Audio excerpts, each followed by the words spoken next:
இந்த காலகட்டத்திலலாம் டிவி பார்க்குறதே கம்மியாயிடுச்சுங்க. அதாவது டிவி சேனல்ஸு, ப்ரோகிராம்ஸு அதெல்லாம் பார்க்குறது.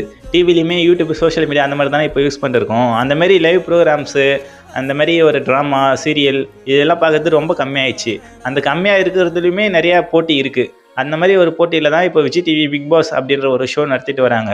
இவங்களுக்கு ரெட் கார்டு கொடுக்கணும், அவங்களுக்கு ரெட் கார்டு கொடுக்கணும், இவங்க வல்கராக பண்ணுறாங்க, இவங்க இந்த மாதிரி 18+ பண்ணுறாங்க, இந்த மாதிரிலாம் ரொம்ப பேசிட்டு வந்தாங்க. நிறைய பேர் எதிர்த்து போராட்டமும் பண்ணாங்க அந்த பிக் பாஸ் அந்த ஷோ நடக்கிற இடத்துல. இப்போ ஃபைனலாக ஒரு வழியாக அந்த சீசன்லேயும் ஒருத்தருக்கு ரெட் கார்டு கொடுத்துருக்காங்க. அது யாருன்னு பார்த்தீங்கன்னா நம்ம கம்ருதீன் அப்புறம் பார்வதிக்கும் கொடுத்துருக்காங்களா என்ன தெரியல. நான் அந்த ஷோலாம் பார்க்கறதில்ல. ஸோ அது ரொம்பவே கேவலமான ஷோ. அதனால நான் பார்க்கறதில்ல. பார்க்குறவங்க இதை பார்த்தீங்கன்னா இதுக்கப்புறம் பார்க்காதீங்க. ஏன்னா இது ரொம்பவே ஒரு கேவலமான ஷோ. ஏதோ ஒரு வழியாக ரெட் கார்டு கொடுத்து அப்படின்ட்டு வெளியே அமைச்சிருக்காங்க. அவர் வந்து ரொம்ப ஓவராக பண்ணுறாரு, ஹாஷாக பண்ணுறாரு அப்படின்ட்டு. இதுக்கு வந்து விஜய் சேதுபதி நிறைய பேர் பாராட்டின்னு இருக்காங்க சோஷியல் மீடியா ஃபுல்லாக. இவர் போல்டாக அந்த டெசிஷன் எடுத்திருக்காருப்பா, ஆட்ஸ்அப் அப்படின்ற மாதிரி.